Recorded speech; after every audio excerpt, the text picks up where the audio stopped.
कहां तक पहुंच गए थे अभी?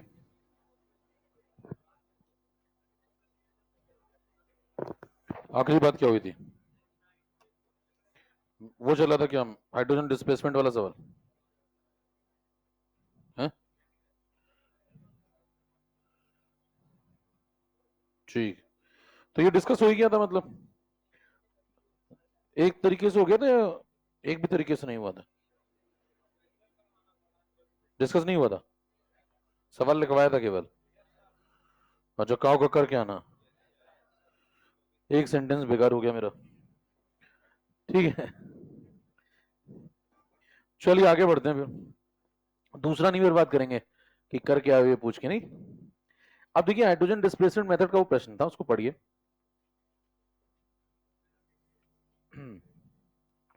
उसमें कह रहा है कि मेटल की रिएक्शन हो रही है किसके साथ? हाइड्रोजन के साथ। अरे मार डाला। मेटल डिस्प्लेस कर रहा है हाइड्रोजन को। क्या लिखा है? मेटल डिस्प्लेस कर रहा है हाइड्रोजन को, रिएक्शन नहीं हो रही हाइड्रोजन के साथ। तेज तो यार तुम लोग, नहीं मानोगे नहीं मतलब।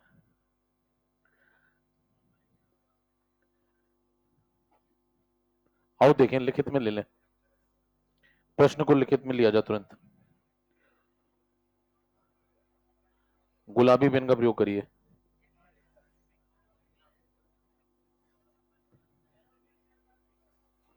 हैं?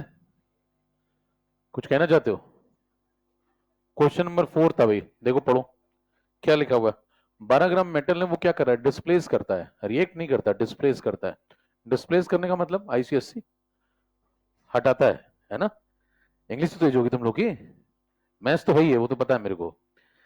तो डिस्प्लेस करने का मतलब वो उसको हटा रहा है, रिएक्ट नहीं कर रहा है ना, रिएक्ट करता तो लिखता रिएक्ट्स। ठीक है, अब आपको कह रहा है एनटीपी पे आपने जब मेजर किया तो H2 गैस का वॉल्यूम इतना आया। एक सॉल्यूशन से रिएक्शन करने पे, from a solution of acid का मतलब क्या है? इस मेटल ने हाइड्रोजन गैस डिस्प्लेस करी है। कब डिस्प्लेस करी है? इस सॉल्यूशन से। इस सॉल्यूशन से मतलब इसके साथ रिएक्ट कर रहा है। कौन सा सॉल्यूशन है? ठीक है, तो प्रश्न इस प्रकार का है। इसको अगर आपको नाम देना, मान लीजिए नाम देने में बहुत यकीन रखते हैं आप,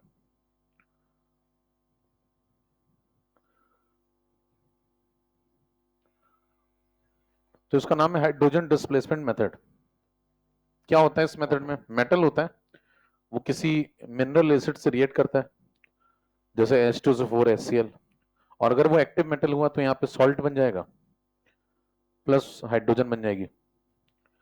ये जो मेटल है इसको बोलते हैं एक्टिव मेटल। इलेक्ट्रोकेमिकल सीरीज आप पढ़ेंगे तो जो मेटल हाइड्रोजन से ऊपर होते हैं सीरीज में, उनको क्या बोलते हैं? Active metal. तो वही ये काम कर पाते हैं, बाकी नहीं कर पाते। अब प्रश्न क्या है? प्रश्न ये है कि इसके 12 ग्राम लिए और जब डिस्प्लेसमेंट हुआ तो इसका 11.2 लीटर मिला। किस पे? एनटीपी पे। बताना क्या है? बताना है इक्विवेलेंट वेट मेटल का। ये प्रश्न है, सवाल समझ गए? तो बताइए लॉजिक सिंपल से क्या लगाएंगे? जितने ग्राम इक्विवेलेंट इसके जाएंगे उतने ही इसके भी जाएंगे, उतने इसके बनेंगे उतने इसके बनेंगे, तो इन दोनों कनेक्ट कर दें सीधे। इन दोनों कनेक्ट करा जाए तो बताइए सीधे क्या कनेक्शन आया? ग्राम इक्विवेलेंट ऑफ मेटल कौन से वाले used will be equal to gram equivalent of hydrogen कौन सा वाला फॉर्म्ड। तो ये लगा दो, कहानी खत्म है, थोड़ा सॉल्व करो। अब इसमें वर्जन कौन सा यूज करते हैं, W/E वाला, मोल इंटू एन फैक्टर, वो आपकी मर्जी है। बताएं इस तरफ कौन सा लगा दो, इस तरफ लगा दो W/E वाला, तो इधर लगा दो W/E वाला। इस तरफ लगा दो, मोल देखो दिख रहे हैं इसके साथ, तो मोल इंटू एन फैक्टर लगा लो। कहानी तो एक ही है ना भाई। बताओ इसके 11.2 लीटर ने तो मोल कितने हैं? 22.4 से डिवाइड कर दो, एनटीपी दिया है, पढ़ लो। गैस है ये काम कब कर पाते हैं 22.4 वाला? जब एनटीपी दिया और साथ में कोई गैस भी हो। ठीक है, कितने मोल आ गए? 1/2 मोल किसके? ठीक है, तो यहाँ पे मोल लगा दो कितने? 1/2। एन फैक्टर कितना होता है H2 का? 2। देखिए H का एन फैक्टर 1 है। H कैसा है? मोनोवेलेंट है। H2 का वो बाईवेलेंट है, बराबर। तो यहाँ H2 का पूछा है तो एन फैक्टर कितना लगाएंगे? 2। इधर आओ, W कितना लगाओगे इसका? 12 अपॉन ये कट लेगा। आंसर कितना? यही पूछा था, पढ़े हैं? सब ठीक है?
ठीक है भाई, ये सिंपल तरीका हो गया।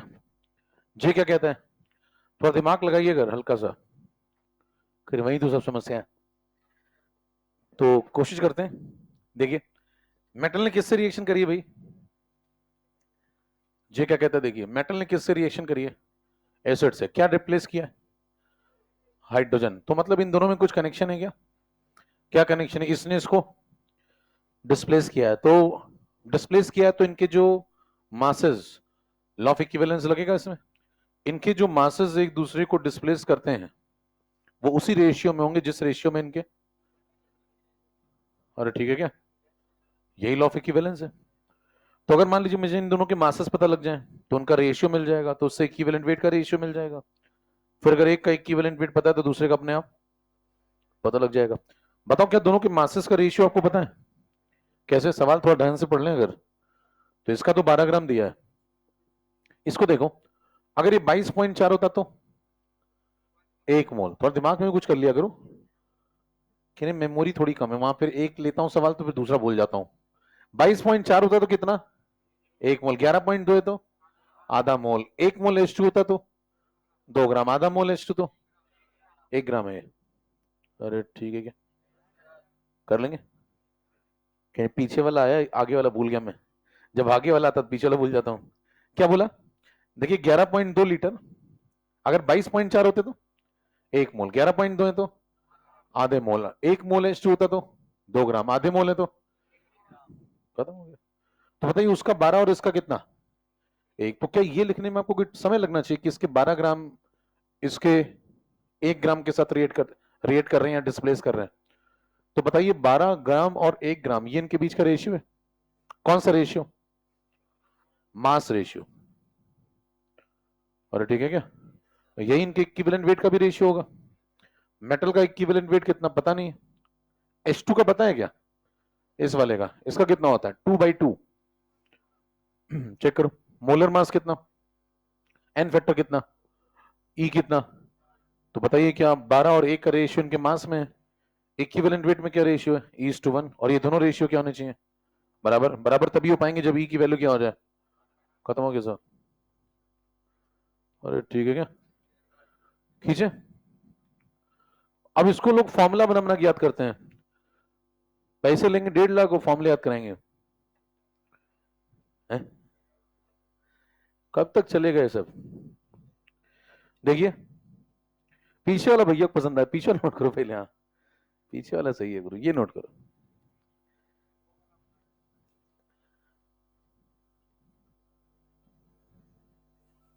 हम तुमको बाज बनाने की कोशिश कर रहे हैं, तुम होगी तोता ही बने पड़े हो हैं?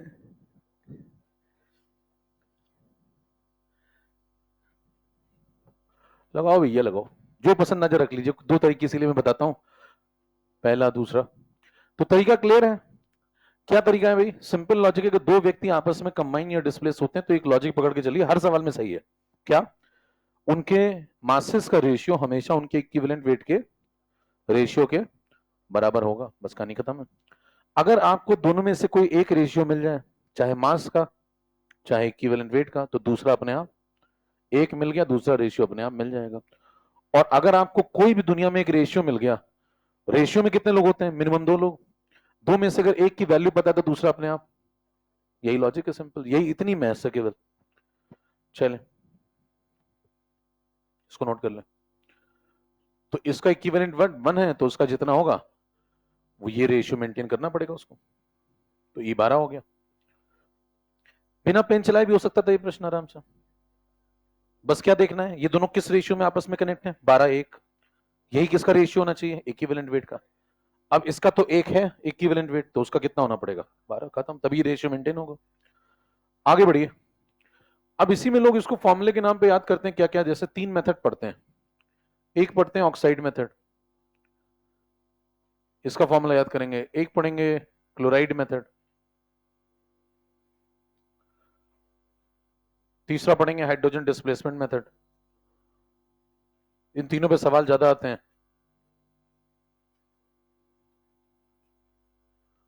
क्या सवाल होगा बताइए, ऑक्साइड मेथड में क्या चीज होती है, मेटल है, ऑक्सीजन से कंबाइन करेगा क्या बनाएगा, मेटल ऑक्साइड। इसमें क्या होगा, मेटल है, क्लोरीन कंटेनिंग कंपाउंड से रिएक्ट करेगा क्या बनाएगा, मेटल क्लोराइड। इसमें क्या होगा, मेटल है, एसिड से रिएक्ट करेगा, क्या बनाएगा, सॉल्ट प्लस, ये सब रिएक्शन है। लॉजिक एक सिंपल सा एक लाइन का बताइए, क्या अगर ये मेटल को कनेक्ट करना है, हर सवाल में क्या पूछा जाता है, मेटल का क्या इक्विवेलेंट वेट, एक ही प्रश्न आता है हर सवाल में। तीनों प्रश्नों में एक ही लॉजिक लगाना है आपको, एक ही चीज पूछी जाती है, इक्विवेलेंट वेट ऑफ मेटल बताओ। ठीक, क्या करेंगे बताएं। अगर दो व्यक्ति आपस में कनेक्टेड हैं, देखो यहाँ कॉम्बिनेशन हो रहा है, यहाँ कॉम्बिनेशन हो रहा है, यहाँ डिस्प्लेसमेंट हो रहा है। अगर दो व्यक्ति आपस में कनेक्टेड है तो एक ही लॉजिक है सिंपल सा, क्या वो उसी रेशियो में कंबाइन या डिस्प्लेस होंगे जिस रेशियो में उनके इक्विवेलेंट वेट होते हैं। खत्म है कहानी। तो बताना, यहां मेटल को इससे कनेक्ट कर लो, यहां इसको इससे कनेक्ट कर लो, यहां इसको इससे कनेक्ट कर लो। क्या तीनों पे सवाल लगा चुके हैं? अरे पहले और तीसरे पे तो लगा ही चुके हैं।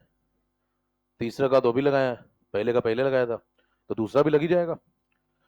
अब इसमें फॉर्मूला याद करने वाले, फॉर्मूला कैसे याद करते हैं, देखिए जैसे इसका फॉर्मूला याद कैसे करेंगे, कहेंगे बताना W1/W2 का जो रेशियो है वो E1/E2 के रेशियो के बराबर है। अब इसको फॉर्मूले में कन्वर्ट करेंगे, फॉर्मूले में कैसे कन्वर्ट करेंगे, E2 कितना है, E2 मतलब किसका, ऑक्सीजन का, तो वो कितना है, मेटल वाले को हम लोग E लिखते हैं, इसको क्या लिखते हैं 8, इसको क्या लिखेंगे W1/W2। अब बताओ फॉर्मूला निकलेगा यहां से क्या, W1/W2 is equal to E/8। तो E का फॉर्मूला बताओ, W1/W2 इंटू, ये याद करवाते हैं, कहते ये फॉर्मूला याद करना। फिर कहेंगे W1 इसमें क्या है वो भी याद रखना, क्या है W1, mass of metal used. W2 क्या है, मास ऑफ ऑक्सीजन कंबाइंड, इंटू क्या कर देना 8, तो क्या आ जाएगा, मेटल का इक्विवेलेंट वेट।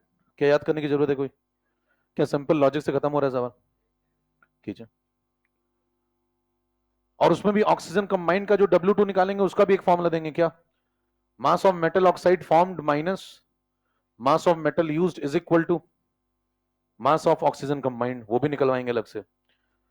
निबंध बना दिया जिंदगी को पूरा। क्या एक लाइन का सवाल है, क्या एक लाइन का सवाल है, मास का रेशियो ही इक्विवेलेंट वेट का रेशियो, बस इतनी सी लाइन है। कोई भी प्रश्न लगा सकते हैं आप इससे, तीनों के तीनों। और कोई पूछे कि ये कौन है तो आप बता देंगे क्या कौन है, ये सब जो बातें कर रहे हैं किसके अंतर्गत है, ये जो पूरा कॉन्सेप्ट है किसके अंतर्गत चल रहा है, ये लॉ ऑफ इक्विवेलेंस है।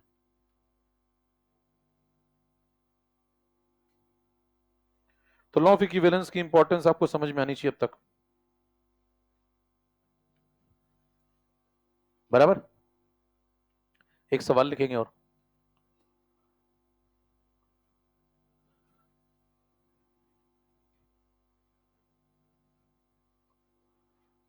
भाई इसी कैलकुलेशन को मॉडिफाई करके देखो यहां तक पहुंचा दिया, ये फॉर्मूला बना लेते हैं, equivalent weight of metal is equal to mass of metal upon mass of oxygen combined into 8। Logic से करिए तो कुछ है ही नहीं, एक लाइन का सवाल है, यही लॉजिक है बस, कोई फॉर्मूला नहीं। क्योंकि आप तीन तीन फॉर्मूले यहां याद करेंगे इतनी सस्ती चीज में, फिर ऐसे पूरी फिजिकल केमिस्ट्री में इतने चैप्टर हैं सब में फॉर्मूले याद करेंगे, फिर फिजिक्स के भी फॉर्मूले याद करेंगे, आखिरी में इतने फॉर्मूले हो जाएंगे कि आपका फॉर्मूला बिगड़ जाएगा। तो दबाव बनता है उससे, क्या करें, ज्यादा फॉर्मूले याद रख के जाएंगे तो थोड़ा दबाव में रहेंगे आप पेपर में, तो फॉर्मूले कम लॉजिक ज्यादा, रिवाइज करने में आसानी होती है। थोड़े बहुत तो याद करने ही पड़ेंगे लेकिन बहुत कम। सवाल लिखो।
सवाल नोट करो जल्दी से 10 सेकंड में।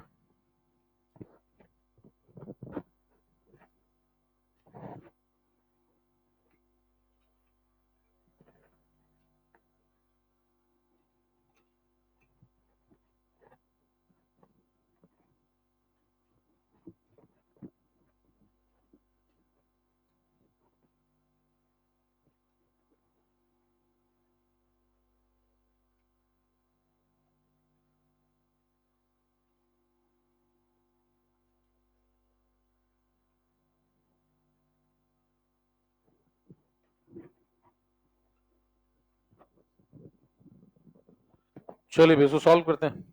पहला तरीका जो इस सवाल को सॉल्व करने का है वो स्टोइकियोमेट्री, पुराना तरीका अपना। मान लीजिए स्टोइकियोमेट्री पे जाएं, मेथड नंबर 1। मेथड नंबर 1 क्या कहता है देखो, कौन किससे रिएक्ट कर रहा है, सवाल पढ़ लो जरा। कौन किससे रिएक्ट कर रहा है? मेटल ए है, एलिमेंट कोई ए है, वो रिएक्ट कर रहा है किसके साथ? क्या बना रहा है? A2O3। डेटा क्या दिया है? 0.359। कौन है? ए। रिएक्ट करने के बाद जो कंपाउंड बना रहा है ये वाला, कितने ग्राम? 0.559। ये किसका मास है? A2O3 का, जो कंपाउंड बन रहा है। ठीक है, आपको बताना क्या है? Atomic wait. रिएक्शन पे आइए। मेथड नंबर 1 ये कहता है कि रिएक्शन अगर आप लिखें, अगर आप प्रश्न को किससे लगा रहे हैं? स्टोइकियोमेट्री। थोड़ा इसको भी रिवाइज कर लें। देखिए स्टोइकियोमेट्री से प्रश्न लग सकता है आसानी से, क्योंकि रिएक्शन इजी है। रिएक्शन क्या है? A+O2 गिव्स, इतनी सिंपल रिएक्शन है, तो इससे भी लगाया जा सकता है। मैंने आपको पहले भी कहा था, जो आसान प्रश्न है उसको, आसान रिएक्शन है उसको स्टोइकियोमेट्री से भी लगा सकते हैं। ठीक है, बैलेंस करो। यहां देखो कितने ऑक्सीजन दिख रहे हैं, यहां 2, तो यहां क्या लगा लो? 2, यहां लगा लो 3। ऑक्सीजन सेट हो गया। ए कितने हो गए? चेक करिए। इतना काम हो जाने के बाद दो व्यक्तियों में कनेक्शन चाहिए हमें। कौन कौन सा? एक ये और एक ये। सवाल पढ़ो। किसका मास दिया हुआ है? ए का। और A2O3 का कितना कितना? इसका दिया हुआ है और इसका 0.559 ग्राम। ठीक है, अब ये बताओ दोनों के मोल निकाल सकते हैं क्या? एटॉमिक वेट मान लेते हैं कि इसका कुछ m है। किसका? ए का। तो बताओ इसके कितने मोल हो गए? 0.359 डिवाइड बाय m। ये इसके क्या हो गए? मोल्स। उसके निकाल लो। इसके निकालोगे 0.559 डिवाइड बाय इसका मोलर मास बताओ। A2O3 का, अगर ए का एटॉमिक वेट m है तो 2m प्लस 16 इंटू 3, यानी कि, अब ये सब कटाकट होना चाहिए इसमें, नहीं कि भाई साइड में लिख रहे हैं बैठ के, फिर तो हो गया कल्याण। तो बताइए क्या इसके इतने मोल जा रहे हैं तो उसके उतने मोल बन रहे हैं? ये बात समझ में आती है भाई? यही रिलेशन है ना भाई। क्वेश्चन में कह रहा है कि इसके इतने ग्राम गए तो इसके इतने ग्राम बने, मतलब इसका दूसरा, इसके इतने मोल गए तो उसके इतने मोल बने। मोल में कन्वर्ट कर लिया। अब बताइए दोनों के मोल में कुछ कनेक्शन दिख रहा है क्या? क्या कनेक्शन? इसके 4 अगर मोल जाएंगे तो इसके कितने बनने चाहिए? तो अगर इसके 2 मोल गए होते तो इसके कितने बनते? इसका 1 गया होता तो इसके x गए होते तो इसके x/2। तो इसके जितने गए हैं क्या उसके आधे उसके बने होंगे? तो वो जो बने हैं वो इसके क्या होने चाहिए? आधे। तो बताओ क्या करें? अगर मान लो मैं इक्वल लगा के बैठा हूं यहां, तो किधर हाफ मल्टीप्लाई करूं? इधर करूं या उधर करूं? लेफ्ट या राइट? कि मेरा लेफ्ट या तुम्हारा लेफ्ट? ऐसे खड़े तो हमारा तुम्हारा लेफ्ट सेम है ना? हाँ भाई, लेफ्ट या राइट? कि तो लेफ्ट बोलते हैं इधर हाफ मल्टीप्लाई करो, कि तो कहते हैं उधर हाफ मल्टीप्लाई करो तो बराबर हो जाएगा। अरे मार्डर, ये मामला जहरीला है। मतलब तुम लोग की मैथ्स कुछ ज्यादा ही तेज नहीं है? अभी मतलब पहले बता दिया तुमको। देखो इसके 4 जाएंगे तो इसके 2 बनेंगे, इसके 2 जाएंगे तो इसके 1 जाएंगे तो इसके आधे जाएंगे, आधे बनेंगे, तो इसके x जाएंगे तो इसके। तो क्या ये इधर वाली जो चीज है वो उसकी आधी है? इधर वाली जो चीज है वो उसकी आधी है, इसकी आधी है, तो इसका आधा करोगे तभी तो ये आएगा। हेलो, तो आधा किधर मल्टीप्लाई करोगे? भगवान से डरो। अरे ठीक है क्या? जबरदस्त मैथ्स का प्रदर्शन चल रहा है देखिए। अच्छा तुम लोगों ने छोड़ दी, बहुत तड़कती। ये उसका आधा है भैया, वो थोड़ी इसका आधा है। तो ये आधा है, ये कम है, तो इस उसको हाफ करोगे तभी आएगा। अरे ठीक है क्या? कहीं अभी भी सोच रहे हैं? कह रहे क्या पता थोड़ा सा इधर कर दूं क्या एक बार? अब देखिए इसको क्रॉस मल्टीप्लाई करिए, अब गुणा भाग है, इक्वेशन बन गई है। अब तो कैलकुलेशन है, जो कि तुम्हारा तेज ही है, तुमने भी साबित कर दिया थोड़ी देर पहले। तो कर दिखाओ एक बार जान पे खेल के, बताओ क्या करोगे? 2 से 2 काट दें सबसे पहले। अरे ये तो काटो ना, इसमें क्या दिक्कत है? 2 से 2 ये काटो तो कितना बन जाएगा? m+24 बन जाएगा, और ये हट जाएगा 2 यहां से, तो आसान हो गया थोड़ा। चलिए कैलकुलेशन आगे बढ़ाइए। 0.359 डिवाइड बाई m, इधर बताओ 0.559 अपॉन, क्रॉस मल्टीप्लाई करो। सॉल्व करने के तरीके सीखे थोड़े, देखिए यहां तक हो गया, आगे सुने।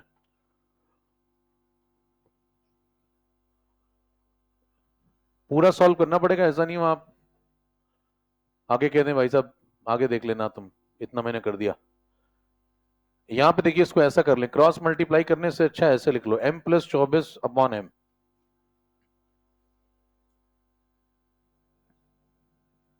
ठीक है, तो ये बताओ m डिवाइड कर दो, कितना बन गया?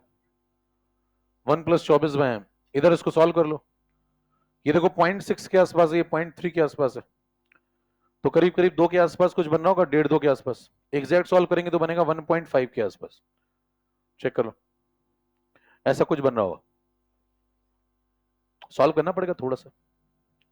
35-55 पकड़ लो चलेगा, देखो देखो 0.359 है, देखो डेसिमल डेसिमल हटा दो, देखो इसको 36 मान लो करीब करीब, देखो 35.9 है, ये 55.9 है। अरे 2 डेसिमल आगे भेज दो इसको, 2 डेसिमल आगे भेज दो, ये कितना बन जाएगा? 35.9 मतलब 36 के आसपास, ये 56, तो 56 अपॉन 36, इतना सॉल्व कर लोगे? कुछ तो करना ही पड़ेगा ना। 24/m, ये आ रहा है 0.557, m की वैल्यू बताओ। 24 अपॉन 0.557, अगर यहाँ नीचे 0.5 होता तो 48 आता, नीचे अगर 0.5 होता तो आंसर 48 आता, नीचे 0.5 से बड़ा है तो आंसर 48 से थोड़ा छोटा आएगा, तो आंसर 48 से हल्का सा छोटा 43 के आसपास, चेक करो। 4 ऑप्शन दिए थे, 48 से बड़ा हो नहीं सकता, थोड़ा छोटा होगा, तो मतलब ये तो बहुत ही क्लोज है, चेक कर ले। इधर का नोट कर लिया, ये हो गया? जल्दी खींचो जल्दी फटाफट। इक्वेशन समझ में आ गई, बाकी तो गुणा भाग है। गुणा भाग आप 50 तरीके से कर सकते हो, आपकी इच्छा, क्रॉस मल्टीप्लाई करें जैसे पसंद हो।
चलिए मेथड नंबर 2 सुनिए, ये पहला तरीका क्लियर है, दूसरे तरीके पे आइए।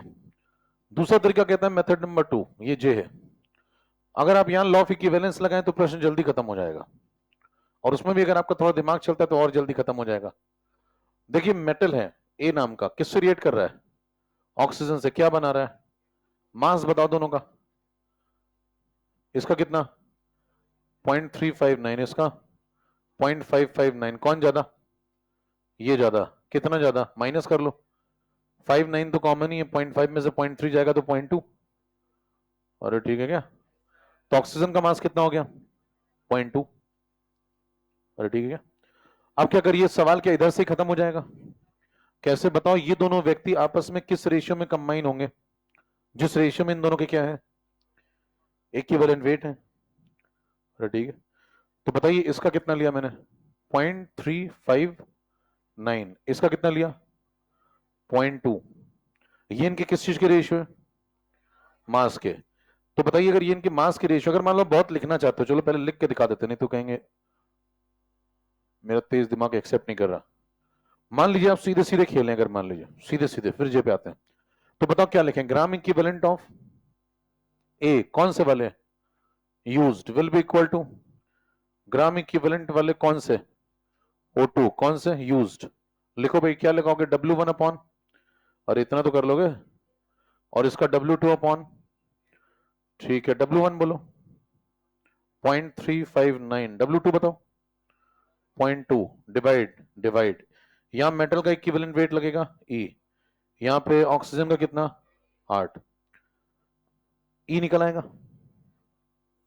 अरे ठीक है क्या, बताइए E की वैल्यू कितनी आ रही है, ये इधर भेज दो भाई। तो 0.359, इसको ऐसा कर लो, देखो एक डेसिमल आगे शिफ्ट कर लो, 2 बन गया, इसको एक डेसिमल आगे शिफ्ट कर लो 3.59 बन गया, तो कितना आ गया 3.59, 3.59, और ये कट जाएगा तो कितना बनेगा 4, तो सीधे लिख दें 3.59 इंटू 4। समझ पा रहे हैं, चेक करें कैलकुलेशन बहुत जल्दी लिख गया करने की। इसको एक डेसिमल आगे फेंका 3.59, इसको एक डेसिमल आगे फेंका 2, 2 से 8 कटा कितना 4, 4 उधर गया तो कितना बन गया 4 इंटू 3.59, तो 4 का 3 12 गुना, और 4 का 0.5 और कर लो तो 2 और जोड़ लो, 14 के आसपास आ रहा है क्या ये। तो इक्विवेलेंट वेट कितना है, ये आंसर है क्या, नहीं ये कौन है, ये तो इक्विवेलेंट वेट है। हमको क्या चाहिए, मैं बता नहीं सकता, यहाँ वो पूछ भी नहीं रहे। यहां फिलहाल क्या चाहिए एटॉमिक वेट, कैसे निकालोगे इक्विवेलेंट वेट क्या होता है बताओ, एटॉमिक वेट अपॉन, अरे ठीक है क्या, एन फैक्टर मतलब वैलेंसी, वैलेंसी ढूंढ लोगे एक ही, बताओ कैसे ढूंढोगे कितनी आ रही है, इसमें बताओ एक ही वैलेंसी कितनी है। देखिए 2 ए ने क्या पकड़ा 3 ओ, तो एक ए क्या पकड़ेगा 3/2O, 3/2O पकड़ने का मतलब इनडायरेक्टली वो क्या पकड़ सकता था उसके डबल एच, क्योंकि ए को 2 एच पकड़ता है, तो अगर वो एच पकड़ता तो कितने एच पकड़ता 3, तो कंबाइनिंग कैपेसिटी कितनी है 3। अरे कर चुके हैं सब बातें पहले भी। तो बताइए वैलेंसी कितनी आ गई यहाँ पे 3, लगा दो भाई, इक्विवेलेंट वेट कितना 14 के आसपास, तो atomic weight is equal to equivalent weight into n factor, या वैलेंसी कितना आ रहा है 42 43 के आसपास आंसर आ रहा है, एक ही ऑप्शन होगा 42 के आसपास, टिक करिए निकल लीजिए, अप्रॉक्स कर रहे हैं हम, यहां पे थोड़ा कैलकुलेशन अप्रॉक्स किया। अरे ठीक है ऑप्शन चेक कर लो, 42 के आसपास एक ही ऑप्शन दिया होगा भाई साहब ने। इसका और तेज तरीका क्या हो सकता है,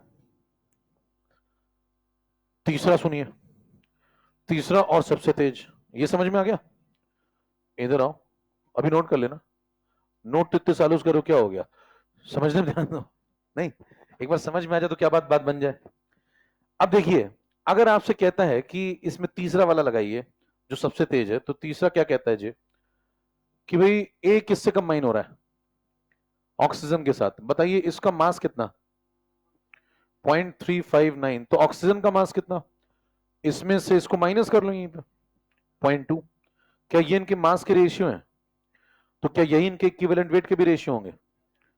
अरे ठीक है क्या, तो बताओ इसमें 10 मल्टीप्लाई करें तो कितना हो गया 3.59, इसमें भी 10 मल्टीप्लाई हो गया तो कितना बन गया 2, अब दोनों तरफ कितना कितना मल्टीप्लाई कर लो 4 4 4 4, क्यों मल्टीप्लाई कर रहे हैं, इसको 8 बनाना है, इसको 8 क्यों बनाना है, क्योंकि ये खुद इसका इक्विवेलेंट वेट है, और इसके साथ जो उसका जोड़ेगा वो उसका इक्विवेलेंट वेट आ जाएगा, तो क्या ये इक्विवेलेंट वेट आ गया किसका ए का।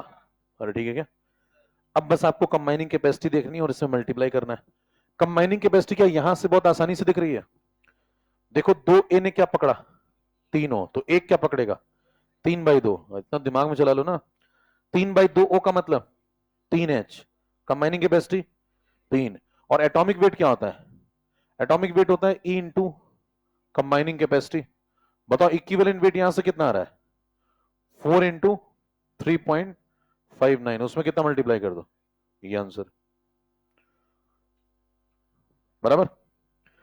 चेक कर लें, 4 3 12, 12 3 36, 0.5 और जोड़ो, 6 और जोड़ लो, 42 के आसपास, अप्रॉक्स 42 के आसपास। ये सबसे तेज तरीका है। अरे ठीक है क्या? यहां पे क्या वो डेफिनेशन काम आ रही है? कौन सी वाली है? ऑक्सीजन के 8 टुकड़ों के साथ, और याद आया कुछ? तो हमेशा जब भी ऑक्सीजन का प्रश्न है तो आपको ऑक्सीजन के कितने टुकड़े बनाने हैं? 8। उसके साथ जो आपका जुड़ रहा है वो आपका इक्विवेलेंट वेट है, उसमें एन फैक्टर मल्टीप्लाई करिए, सीधे क्या आएगा? ए, बराबर। दिमाग पे वो जोर पड़ रहा है क्या? कुछ पूछना है? पूछ लो, पैसे दिए तुमने, कुछ तो पूछ लो।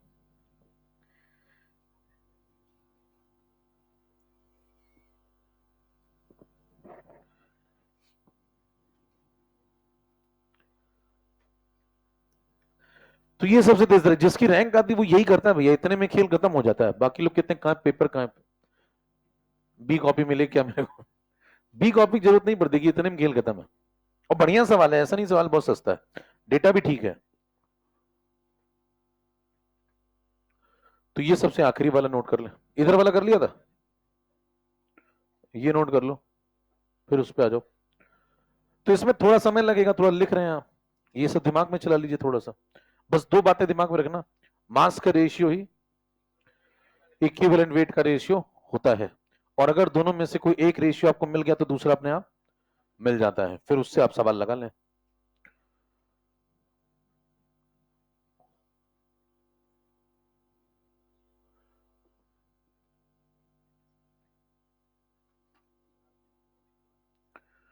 किससे? 3 से, वैलेंसी है वो। इक्विवेलेंट वेट होता क्या है? Atomic weight upon n factor. तो एटॉमिक वेट क्या होता है? Equivalent weight into n factor. तो इक्विवेलेंट वेट निकल आया, उसमें एन फैक्टर 3 मल्टीप्लाई कर दिया। भाई ये तो फॉर्मूला है ना, equivalent weight is equal to molar mass upon atom है, तो मोलर मास क्या होगा? एटॉमिक वेट होगा।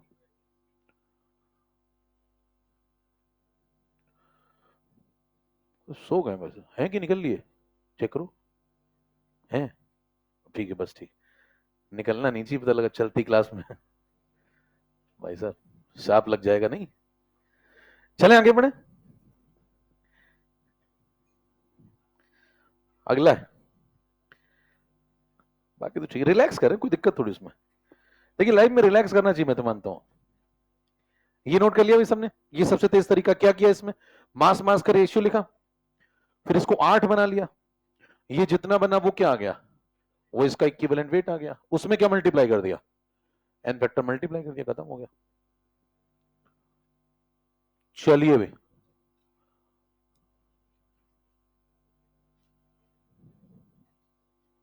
ये लगाओ गुरु।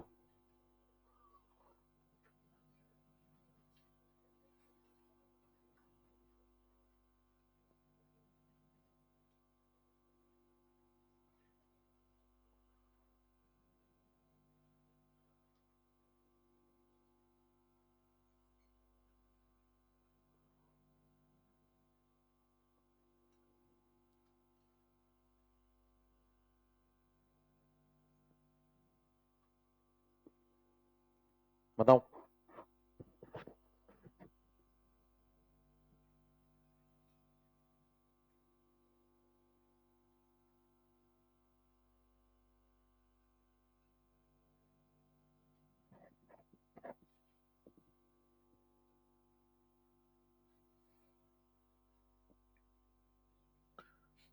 भाई के पास मसाला है पहले से, पीडीएफ पहले से भाई के पास, सातिर आदमी हो। बताओ भैया, आंसर आया कुछ? पहला, दूसरा, तीसरा, चौथा? दूसरा कितने लोग आ गया? अभी ये तो लगा लो कम से कम। ये ना लगा फिर क्या ही लगेगा। इतना कराने के बाद लग जाना चाहिए सबका।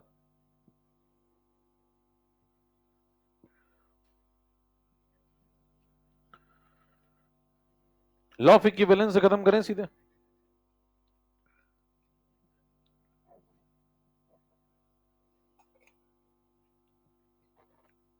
देखो भाई, क्या करना है सबसे पहले, कौन किससे रिएक्ट कर रहा है बताओ? मेटल रिएक्ट कर रहा है किससे? ऑक्सीजन से। क्या बनाएगा? Metal oxide. ठीक है। सवाल को देखिए, कनेक्ट आप कर सकते हैं दो तरीकों से, दोनों तरीके बता दे रहा हूं मैं। मेथड नंबर 1 सुनिए, थोड़ी क्लैरिटी आ जाती है उससे। अगर इसका मास देखें कितना है, x ग्राम, इसका मास ऑक्साइड का कितना दिया है, y ग्राम, कौन ज्यादा होगा? y ज्यादा होगा। किससे? x से। तो इसका मतलब ऑप्शन में y माइनस एक्स होना चाहिए, x माइनस वाई। अगर किसी ऑप्शन में गलती से उसने x माइनस वाई दिया होता, जो कि मैं नहीं करता हूं, भाई ढूंढ रहा है कहीं मिले तो, पूरा सुन तो लो, जो कि मैं नहीं करता हूं, अगर मिला होता तो आप उसको तुरंत काट देते। क्या काटते? x माइनस वाई, क्योंकि आंसर में y माइनस एक्स होगा तभी आंसर पॉजिटिव आएगा, और इक्विवेलेंट वेट हमेशा पॉजिटिव होता है। तो दिमाग एक्टिव रखिए, ऐसा कभी कभी मिलेगा आपको ऑप्शन में, तो काट देना। ठीक है, आगे बढ़िए। इसका मास बताओ, y माइनस एक्स। ठीक है, अगर मान लो हम सवाल इससे लगाएं तो लगेगा क्या, और इससे लगाएं तो लगेगा क्या? दोनों से लगेगा। दोनों से बता देता हूं मैं। चेक करिए, इसका मास लिख दिया मैंने y माइनस एक्स। अगर मान लो इससे सवाल लगा रहा है, ध्यान से देखें, तो क्या लिखें बोलो? ग्राम इक्विवेलेंट किसके? मेटल के। और ग्राम इक्विवेलेंट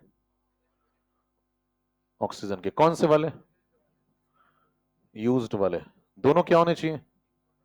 इक्वल इक्वल। कर दो बराबर बराबर। बताओ इसका W1 बताओ, x, इसका बताओ y minus x, divide by इसका e बताओ, e, इसका e बताओ। खत्म हो गया सवाल। e की वैल्यू आ गई। इसमें क्या सॉल्व कर रहे थे ऐसा? इसीलिए मैं कह रहा था सबसे हो जाना चाहिए था। इतना पढ़ने के बाद ये तो बनता है ना भैया। ये हो गया मेथड नंबर 1। मेथड नंबर 2 सुनिए। क्या मेटल को सीधे मेटल ऑक्साइड से कनेक्ट करके भी करा जा सकता था?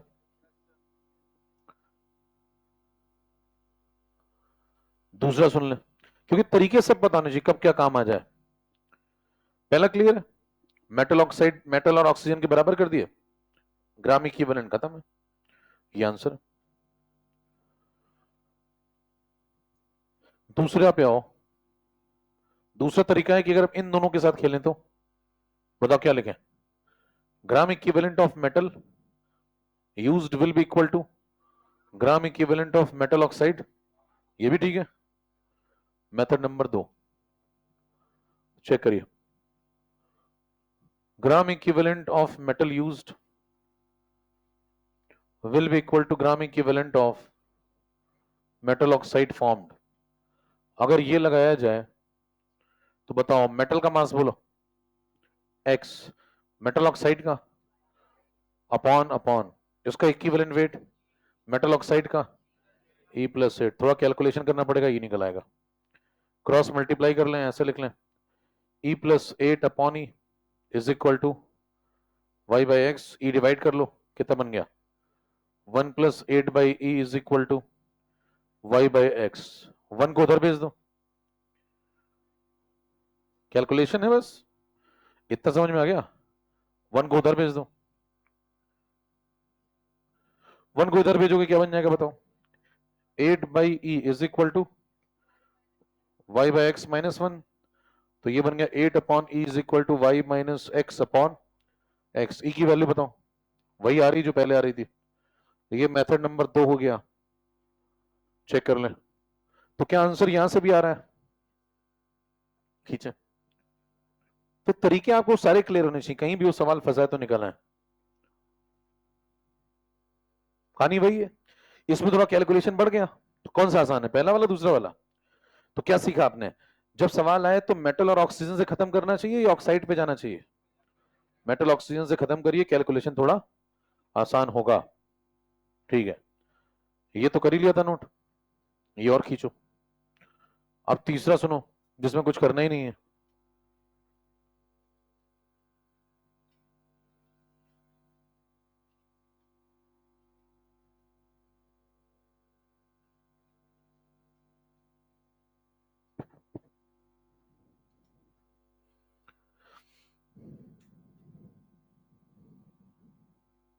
चले, दो तरीके समझ में आ गए। तो जितने ज्यादा मेथड से आप सवाल लगाते हो उतना दिमाग खुलता है थोड़ा। सवाल को इसलिए रटिए नहीं, कई तरीकों से घूम के आइए। तीसरे वर्जन पे जब आप आते हैं, तीसरा वर्जन क्या कहता है, देखिए ये कहता है कि मेटल ने किससे रिएक्शन किया, ऑक्सीजन से। इसका मास कितना, एक्स, इसका मास कितना। तो क्या इनके मास के बीच में ये रेशियो है? अरे ठीक है, क्या क्या यही रेशियो इनके इक्विवेलेंट वेट के बीच में भी होगा? अरे होगा ना भी। तो बताइए इसका इक्विवेलेंट वेट कितना, ई, और इसका इक्विवेलेंट वेट कितना, 8। यही रेशियो इसके बीच में भी होना चाहिए। चेक करिए, आंसर आ गया। अरे ठीक है, क्या क्रॉस मल्टीप्लाई हो जाएगा तो कितना बनना है, 8x upon y minus x, खत्म हो गया। जो रेशियो ये है वही रेशियो ये भी तो होगा, तो इन दोनों रेशियो को बराबर कर दो, ई की वैल्यू आ गई, खत्म है। सीधे ऑप्शन दिख रहे हैं आपको 4। तो पेपर में सिर्फ इतना करना चाहिए आपको। अगला प्रश्न लीजिए।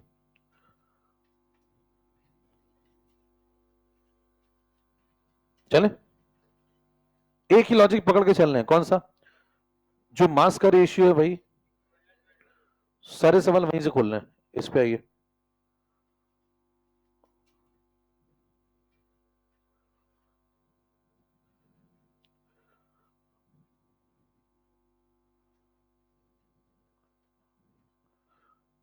अभी बिना पेन चलाए हो जाना चाहिए।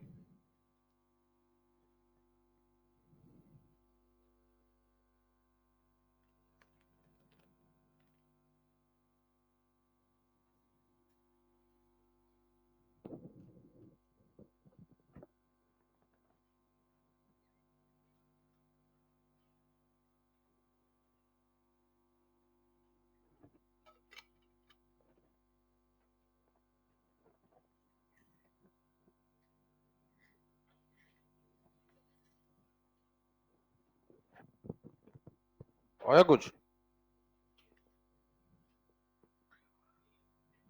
पहला, दूसरा, तीसरा, चौथा, कितने लोग आ गया तीसरा? बाकी लोग संघर्ष कर रहे हैं काफी। कितने लोग को लगता है कि हो जाएगा? ओहो, बाकी को लगता ही नहीं है। कर क्या रहे हो तुम लोग? पिछला वाला समझ में आ गया तो ये कैसे नहीं लग रहा, मतलब। अच्छा, पिछला कितने लोगों को समझ में आ गया, पिछला वाला जो उसके पीछे कराया था, सीधा आता ऐसा, हेलो बोलने थोड़ी कह रहे हैं। अच्छा, फिर तो यार गड़बड़, सर्वर में प्रॉब्लम है कुछ। पिछला आ रहा है, कनेक्ट हो रहा है, ये वाला कनेक्ट नहीं हो रहा, तो ऐसा कैसे?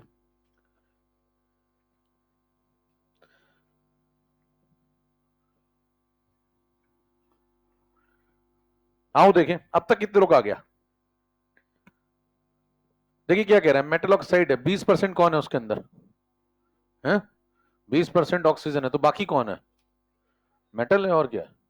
तो बताओ, मेटल ऑक्साइड अगर है तो इसके अंदर दो लोग होंगे, कौन कौन, मेटल और ऑक्सीजन।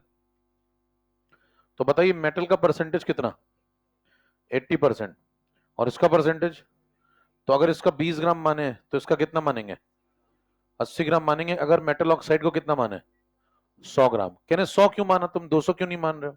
तुम 200 मान लो, रेशियो ही तो बाद में कट जाएगा। अरे ठीक है, क्या तो मैं सवाल लगाने के लिए इसको 80 मान लेता हूं, इसको 20 मान लेता हूं, और मेटल ऑक्साइड को 100 मान लेता हूं। सवाल स्टार्ट तो करें कुछ लेके। अब बताइए मेटल ने किससे कंबाइन किया होगा, ऑक्सीजन से। तो क्या लिखो सीधे, gram equivalent of metal will be equal to gram equivalent of oxygen. तो ये दोनों बताओ बराबर कर दें, यूज्ड यूज्ड। बताओ इसका डब्ल्यू कितना, मेटल का 80, और इसका 20। इक्विवेलेंट वेट मेटल का पता नहीं, इसका 8। कह रहे 8 किसका होता है, ओ का या O2 का, दोनों का। चेक करिए, ई ऑफ ओ अगर आपको निकालना है तो क्या करोगे, मोलर मास 16 इन फैक्टर दो, आंसर 8। अगर O2 का निकालना है तो मोलर मास 32 इन फैक्टर 4, आंसर 8। तो दोनों का ही 8 होता है। लगाइएगा था मैं, 20 80 कट गया, ई की वैल्यू कितनी, ये आंसर। 2 लाइन का सवाल था। यार मैं 100 नहीं मान पा रहा था, तो थोड़ा मानना सीखिए जीवन में। कह रहे 200 मानो तो वही आंसर आएगा, तब भी वही आएगा। 200 मानोगे तो क्या हो जाएगा, देखो ये डबल, तो ये भी डबल, ये दोनों डबल, तो डबल डबल कट गया, कहानी वही है। तो कुछ तो मानो।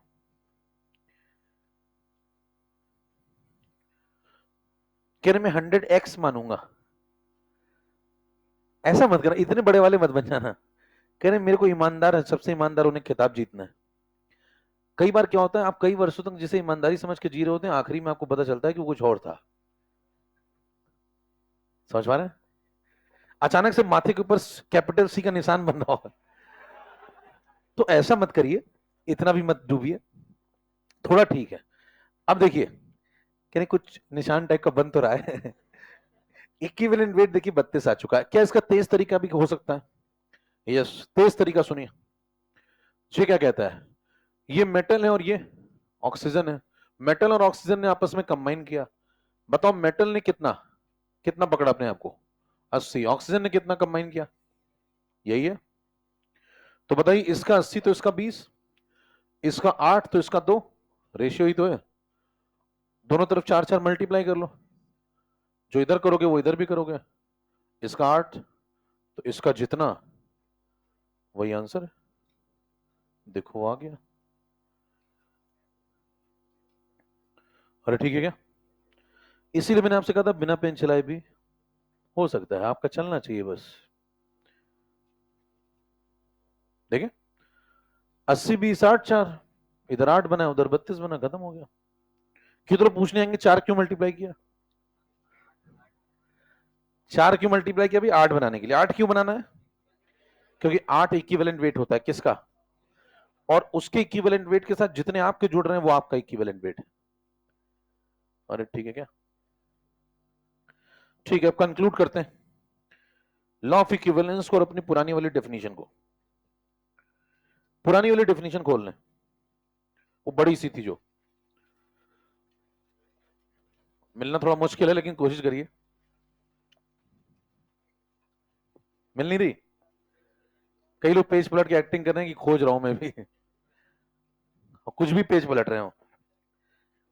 बड़ी सी डेफिनेशन इक्विवेलेंट वेट की, it is equal to the number of parts.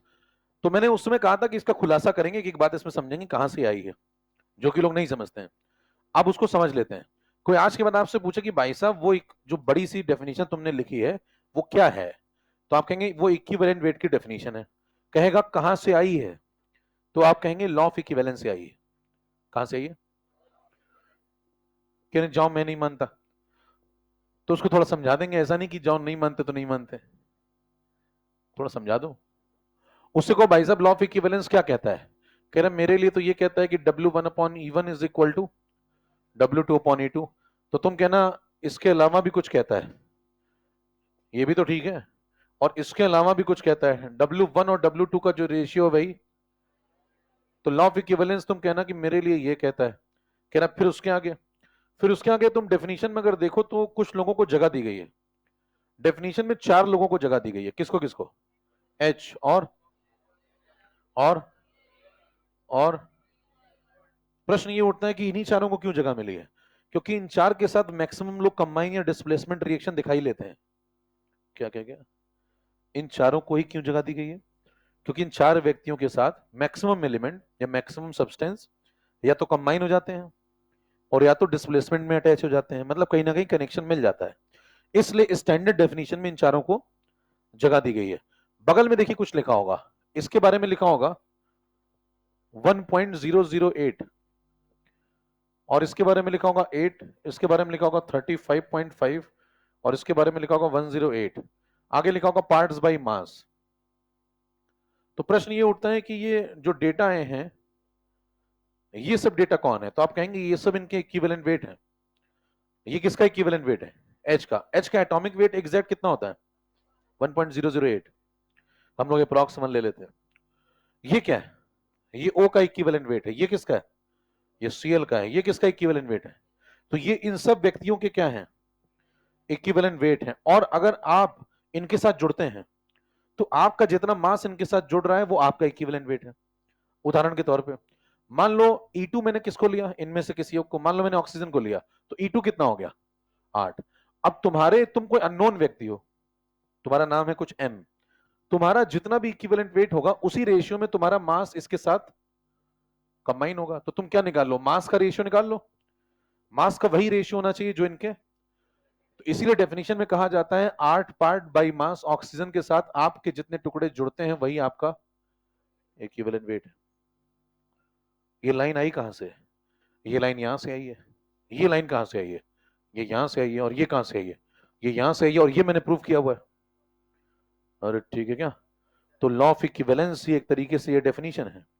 इस डेफिनेशन में क्या किया गया है, इन लोगों के इक्विवेलेंट वेट लिख दिए गए हैं, और अगर आप इनके साथ कंबाइन या डिस्प्लेस होते हैं तो आपका जो भी टुकड़ा इनके साथ कंबाइन या डिस्प्लेस हो रहा है वो निकाल लो, वो आपका इक्विवेलेंट वेट है। अरे ठीक है क्या? और देखें एग्जांपल के तौर पे, कह रहे हैं अभी मेरे को नहीं समझ में आई पूरी बात, और घुस जाओ थोड़ा। मान लो मैं तुमसे कहूं H2O बना, बताना H2O जब बना तो इसका कितना मास? 2 मोल। इसका, इसके 2 मोल का मास बताओ। 2 × 1.008 ग्राम। इसके 1 मोल का मास बताओ। है तो 16 ग्राम और की क्या सोच रहे हो? अब इसको काट लो, 1.008 और इधर कितना, कुछ चमका क्या?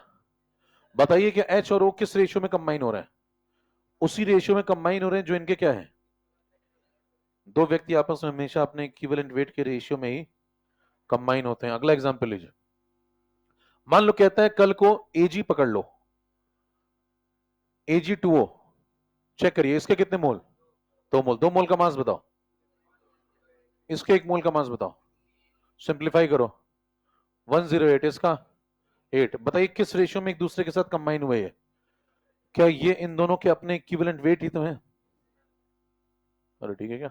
कल को मान लीजिए Ag कहता है मैं Cl के साथ कंपाउंड बनाऊंगा, AgCl चेक करिए, इसके कितने मोल? 1। इसके, इसके 1 मोल का मास बताओ। इसके 1 मोल का मास बताओ। बताइए ये दोनों किस रेशियो में कंबाइन हो रहे हैं? उसी रेशियो में कंबाइन हो रहे हैं जिस रेशियो में इनके।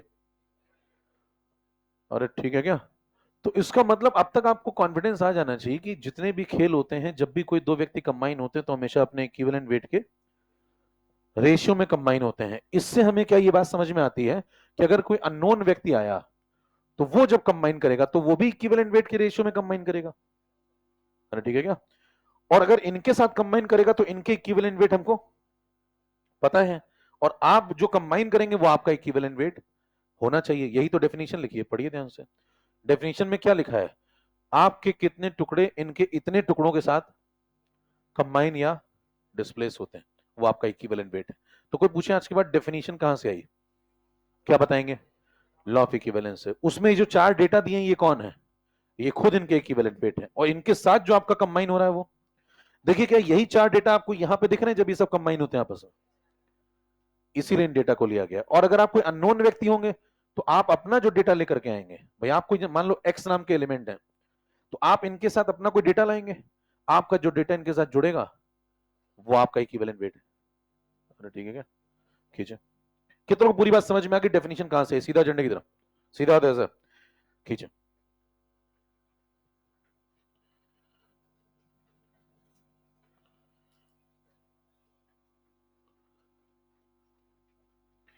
डेफिनेशन में कोई पूछे इन्हीं लोगों को क्यों जगह देते हो, बाकी भी तो लोग हैं दुनिया में।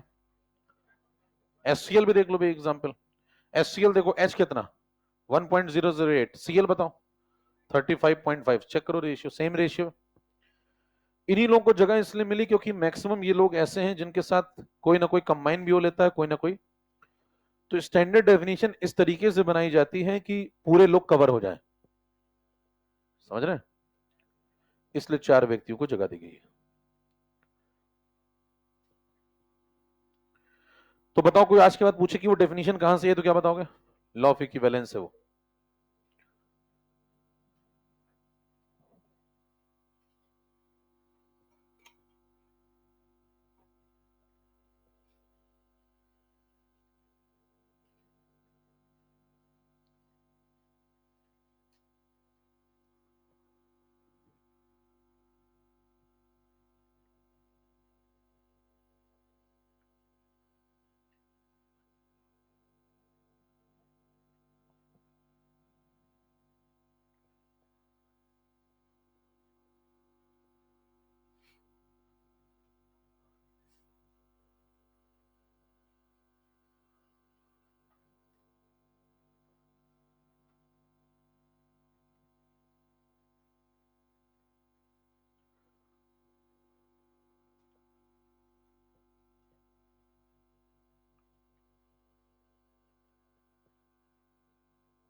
और मैंने 4 एग्जाम्पल में आपको दिखा दिया कि जब भी लोग कंबाइन हो रहे हैं, ये चारों व्यक्ति तो आपस में हमेशा अपने इक्विवेलेंट वेट के रेशियो में ही कंबाइन हो रहे हैं। और आप अगर कोई नया व्यक्ति लाएंगे तो वो भी जिस रेशियो में इनके साथ कंबाइन होगा वो उस व्यक्ति का इक्विवेलेंट वेट होगा। और यहीं से डेफिनेशन तैयार होती है कि number of parts which combine और डिस्प्लेस विद ये 4, और ये 4 स्टैंडर्ड है।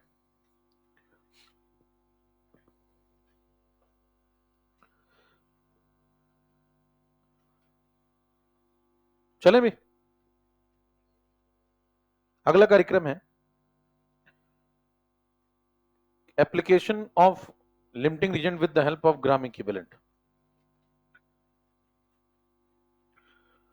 लिमिटिंग रीजन ढूंढना है ग्राम इक्विवेलेंट की मदद से। अभी तक लिमिटिंग रीजन किसकी मदद से ढूंढा था? स्टोइकियोमेट्री से ढूंढा था। अब दूसरे मेथड से ढूंढ रहे हैं। चले भी देखें,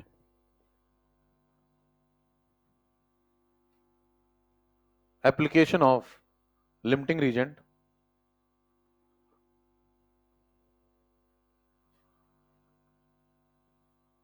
by the help of gram equivalent. मान ली एक प्रश्न दिया जाए आपको, केस नंबर 1। केस नंबर 1 में एक रिएक्शन है ऐसी,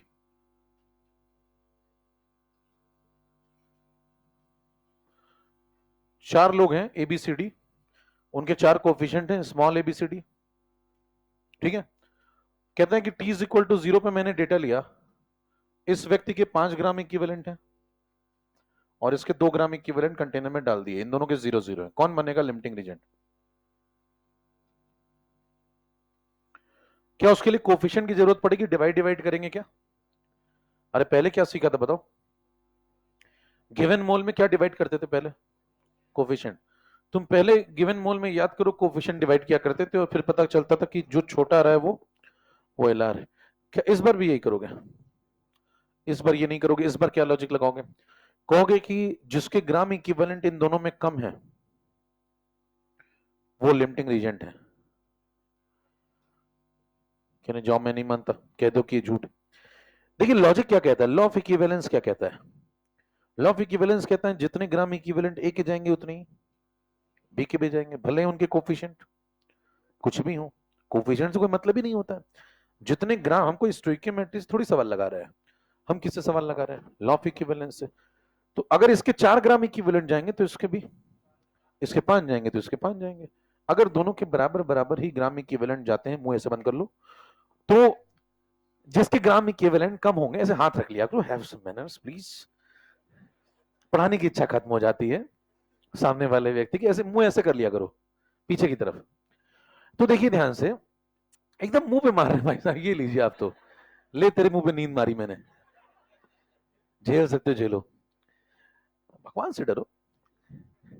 क्या कह रहा है देखिए, दो व्यक्तियों के बराबर बराबर ग्राम इक्विवेलेंट खत्म होंगे, जितने इसके जाएंगे उतने उसके बगल वाले के भी जाएंगे। अच्छा मेरे को नींद नहीं आती पढ़ाते वक्त, क्यों? हाँ पैसे, बिल्कुल सही बात है, मेरे को पैसे मिलते हैं इस काम के, बिल्कुल सही, एकदम सही कॉन्सेप्ट है। आपको भी नींद नहीं आनी चाहिए अगर आपको यकीन है कि इस काम के आपको पैसे मिलेंगे आगे। हेलो, आपको नींद अगर आ रही है इसका मतलब आपको यकीन आपको डाउट है कि ये सब जो हो रहा है इससे कुछ नहीं होगा। इसको समझिए, पॉइंट है ये, बड़ी बड़ी बातें नहीं करनी, लॉजिकल बात है बिल्कुल। अगर आपको यकीन होता ना मिलेंगे इससे पैसे, एकदम कंफर्म है, आप एकदम शांति से पढ़ेंगे, एकदम आंखें खोल के ऐसे, क्या 10 रुपए और मिले आए, 20 और आए, अब जो 500 का नोट आने वाला है, समझ रहे हैं? आपको दिखना चाहिए, आपको दिखता ही नहीं है, दिखना चाहिए। पहले इस उम्र में दिखता नहीं है ये चीज, लेकिन ये आगे चल के कन्वर्ट होगी, इस यकीन के साथ पढ़िए, तब बात बनेगी। ये जो आज आप कर रहे हैं काम तो आएगा ही नहीं कहीं ना कहीं, ये समझ लो 1000 के नोट तैयार कर रहे हैं आप। अब पढ़िए, अब ये सोच के पढ़िए, देखिए अब भैया को नींद नहीं आएगी, कि नहीं आज ही अकाउंट खुलवाता हूं। देखिए जितने ग्राम इक्विवेलेंट बगल वाले के ए के जाएंगे उतने ही, तो अगर इसके 5 जाएंगे तो इसके भी, इसके 2 जाएंगे तो उसके भी, तो जाहिर सी बात है जिसके कम होंगे वो पहले चले जाएंगे। अगर दोनों के बराबरी खर्च, दो व्यक्ति हैं बराबर रुपए खर्च करते हैं, तो जिसके पास रुपए कम है वो पहले कंगाल हो जाएगा, सिंपल लॉजिक है। तो क्या बोलेंगे, जिसके ग्राम इक्विवेलेंट कम वो बनेगा कौन?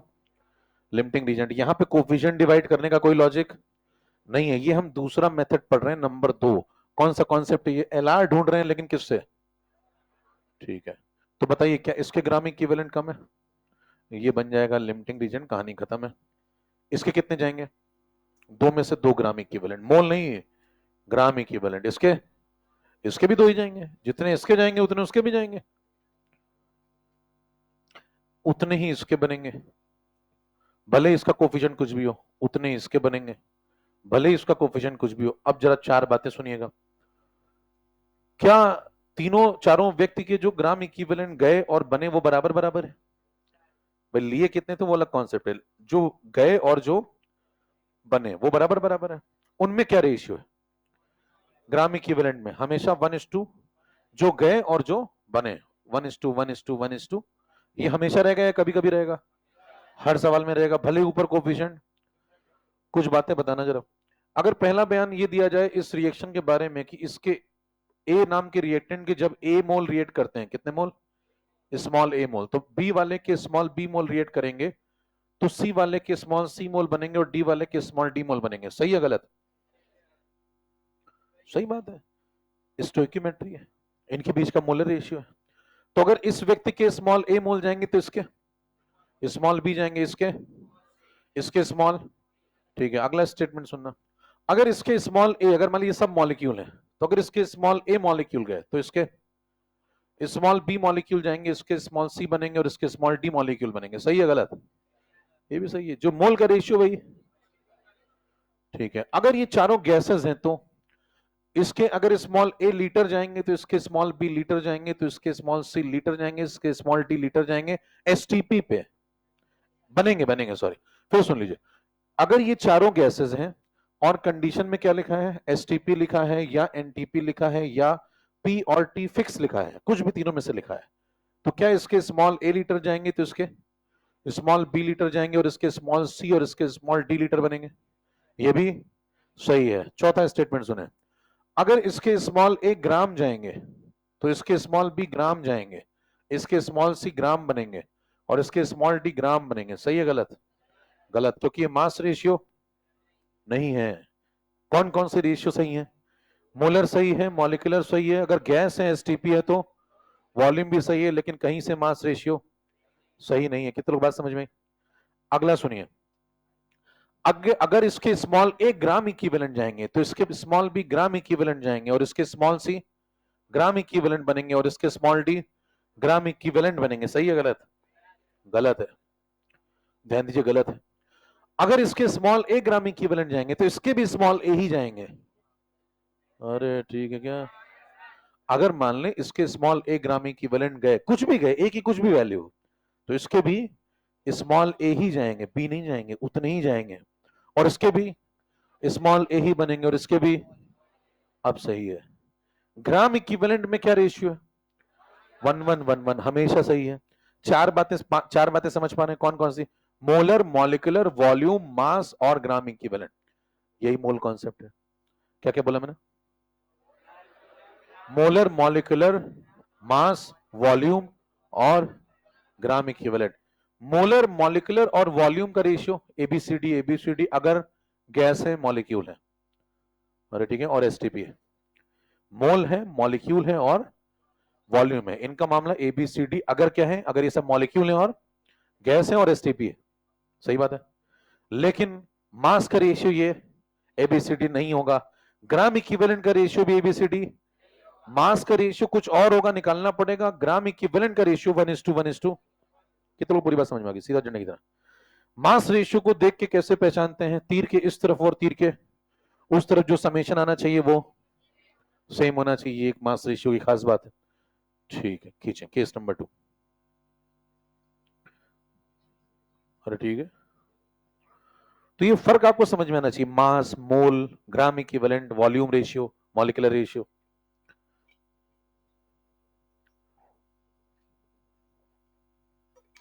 लिमिटिंग रीजन निकालने के कितने कॉन्सेप्ट हो गए? 2। एक कॉन्सेप्ट कहां से निकलता है? स्टोइकियोमेट्री से, और दूसरा लॉ ऑफ इक्विवेलेंस। स्टोइकियोमेट्री में क्या करना पड़ता? गिवन मोल में कोफिशिएंट डिवाइड करो, एलआर निकालो जो छोटा है। लॉ ऑफ इक्विवेलेंस से कैसे करोगे? जिसके ग्राम इक्विवेलेंट कम है वो एलआर है, कहानी खत्म। कोफिशिएंट की कोई इस बार जरूरत इस कॉन्सेप्ट का फायदा कब उठा पाएंगे आप? जब रिएक्शन बड़ी कठिन हो, कोफिशिएंट बैलेंस नहीं हो रहे हो, तो आराम से इससे निपटा लीजिए।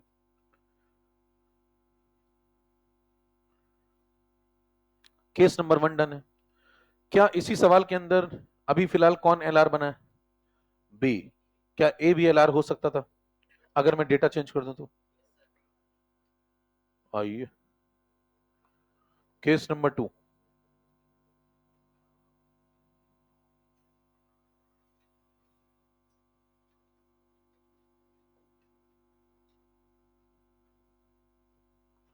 पांच दो की जगह 2 5 कर दो।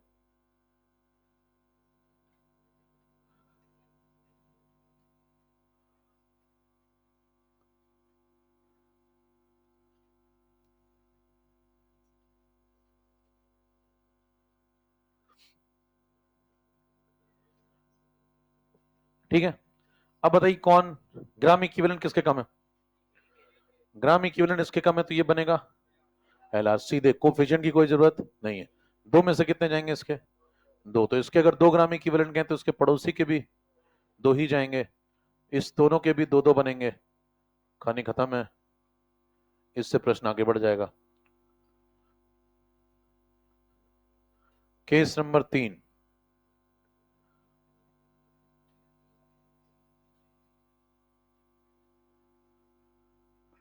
ये सब बातें आगे की हैं भैया। जब आप सॉल्यूशन पढ़ेंगे, आयनिक पढ़ेंगे, हर जगह काम आएगी, तो ध्यान सुनते जाएं। मैंने आपको पहले भी कहा हमारा मूल कॉन्सेप्ट सिर्फ मूल कॉन्सेप्ट पे खत्म, उसके आगे भी जा रहा है। तो इधर उधर जड़ों में जा रहे हैं, चैप्टर छू रहे हैं थोड़े थोड़े। Case number 3।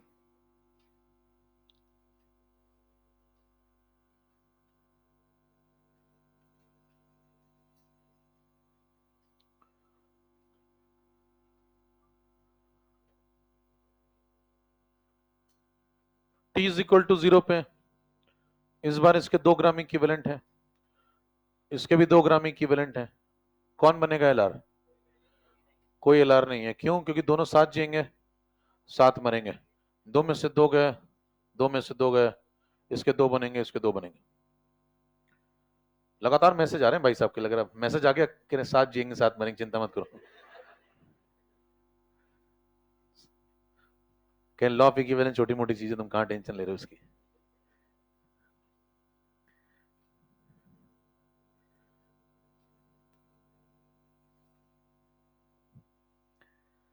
अब ठीक है क्या? तो इस बार कोई एलआर नहीं है, एलआर का कॉन्सेप्ट ही नहीं लगेगा क्योंकि दोनों एक साथ निपट गए। ये जो बार बार दिया जाता है स्टार्टिंग में आपको, ये 2 और 2, ये 2 और ये 5, ये 5 और ये 2, ये क्या है? ये गिवन ग्राम इक्विवेलेंट है। क्या है? गिवन ग्राम इक्विवेलेंट कौन डिसाइड करता है? सवाल बनाने वाली पार्टी। जो सवाल बना रहा है वो एक ही रिएक्शन में देखो बार बार डेटा क्या कर रहा है, चेंज कर रहा है, तभी तो एक ही रिएक्शन में बहुत सारे सवाल बनते हैं। तो ये सब गिवन ग्राम इक्विवेलेंट। अच्छा एक और बात बताइए, जो उधर प्रोडक्ट के ग्राम इक्विवेलेंट बन गए, ये क्या इनके मैक्सिमम ग्राम इक्विवेलेंट है? इससे ज्यादा ये लोग यहां भी नहीं बन सकते और यहां भी नहीं बन सकते, क्योंकि लिमिटिंग रीजन यहां पे देखें खत्म हो गया, दिख रहा है। और ये जो 3 इसके बच गए, ये कौन है? ये एक्सेस में है। इस केस में बताओ, इसके जो 3 बच गए ये किस में है? एक्सेस में है। और इनके जितने बनने थे वो बन गए हैं। तीनों केस में पूरी बातें ऐड कर लें, बराबर बात। एक्सेस वाले मतलब वेस्ट हो गए।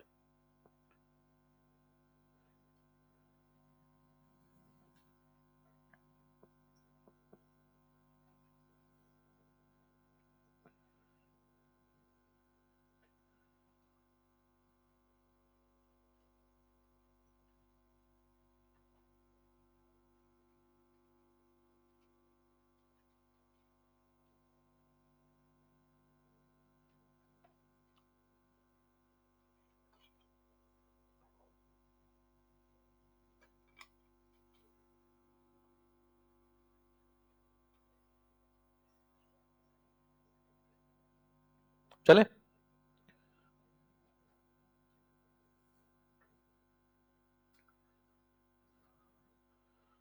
ठीक है भाई, ये मैक्सिमा है, इसमें ये मैक्सिमा है। चलिए आगे बढ़ते हैं, एक दो बातें और सुन लें, फिर एक सवाल लगा लें, फिर आगे बढ़े। देखिए ये जैसे सवाल है, इसको लगाने के लिए थोड़ा सा कॉन्सेप्ट सीख लें पहले, फिर लौट के आते हैं इस पे। नॉर्मेलिटी का फॉर्मूला आपको बता चुका हूं मैं, बताइए और क्या बता चुके हैं। नॉर्मेलिटी में अगर आप वॉल्यूम इन लीटर मल्टीप्लाई करते हैं तो क्या आ जाते हैं, नंबर ऑफ ग्राम इक्विवेलेंट आ जाते हैं। ठीक है, नॉर्मेलिटी में अगर वॉल्यूम इन एमएल मल्टीप्लाई करते हैं तो क्या आ जाएंगे, नंबर ऑफ मिलीग्राम इक्विवेलेंट आ जाएंगे। क्या आ जाएंगे, ठीक है। इनके नाम और क्या होते हैं, इसको आप ऐसे लिख सकते हैं, नंबर ऑफ EQs, ये भी नाम सेम है। इसको कैसे लिख सकते हैं, नंबर ऑफ MEQ, तो ये भी नाम सेम है। इन दोनों में क्या कनेक्शन है, नंबर ऑफ ग्राम इक्विवेलेंट और number of milligram equivalent. Number of gram equivalent और मिलीग्राम इक्विवेलेंट में क्या रिलेशन, देखिए 1 ग्राम इक्विवेलेंट में 1000 मिलीग्राम इक्विवेलेंट होते हैं। ठीक है, उसी प्रकार से जैसे 1 लीटर में 1000 ml होते हैं, सिंपल लॉजिक। तो जब लीटर में वॉल्यूम लोगे मल्टीप्लाई करोगे तो क्या आएंगे, ग्राम इक्विवेलेंट। ml का वॉल्यूम मल्टीप्लाई करोगे तो मिलीग्राम इक्विवेलेंट। एक सिंपल रिलेशन है दोनों के बीच में। 1 लीटर में कितने ml, 1000 ml, तो 1 ग्राम इक्विवेलेंट में 1000 मिलीग्राम इक्विवेलेंट, बराबर। आइए सवाल की तरफ चलें।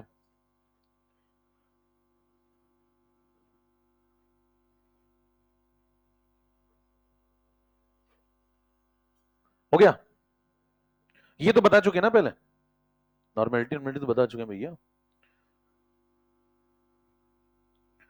तो बस वॉल्यूम एमएल में लगाओगे तो मिलीग्राम इक्विवेलेंट आ जाएंगे, और लीटर में लगाओगे तो ग्राम इक्विवेलेंट आ जाएंगे। दोनों में रिलेशन क्या है, 1000 गुने का।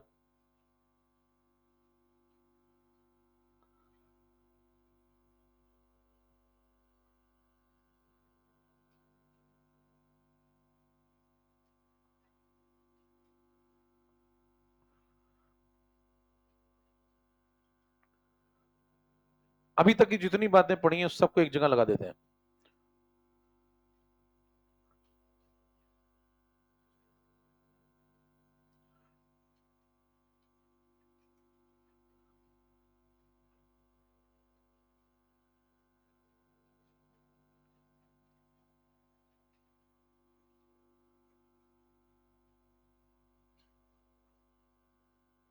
देखो इधर आ जाओ,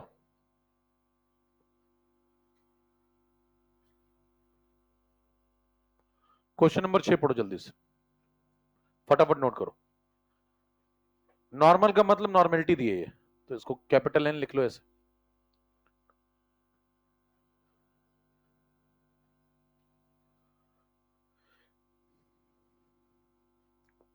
सवाल नोट करो जल्दी से पहले।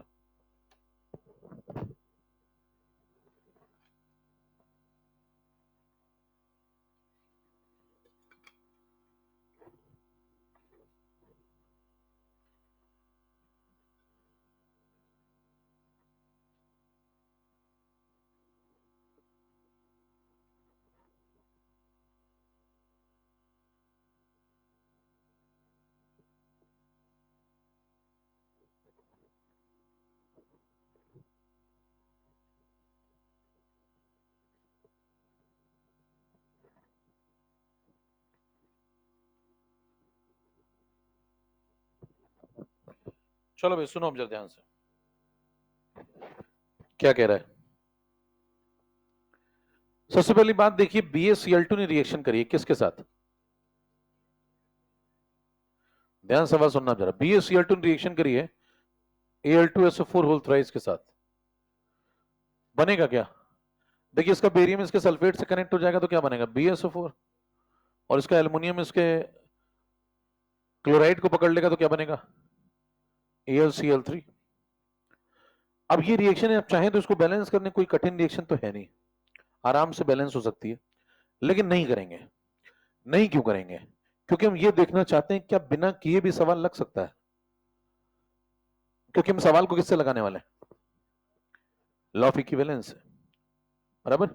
लॉ ऑफ इक्विवेलेंस के जितने भी प्रश्न या स्टोइकियोमेट्री के जितने भी प्रश्न है उसमें सबसे पहले आप क्या चेक करेंगे कि कहीं कोई लिमिटिंग रीजन तो नहीं है, क्योंकि जब प्रश्न आता है तो बता के थोड़ी आता है कि ये वाला लिमिटिंग रीजेंट वाला सवाल है, वो वाला बिना लिमिटिंग रीजेंट वाला, ऐसा बताएगा थोड़ी आपको। बताइए कितने केस बन सकते हैं किसी भी सवाल में, किसी भी दिए गए सवाल में कितने केसेस बन सकते हैं? 1 2 3। अगर डेटा को चेंज कर दिया जाए तो आपको थोड़ी पता चलेगा उसने डेटा कौन सा रखा हुआ है। हो सकता है ऐसा वाला हो सकता है ऐसा वाला हो, और हो सकता है ऐसा वाला हो। तो आपको ये चेक करना पड़ेगा हर सवाल में कि कैसा वाला है। अरे ठीक है क्या?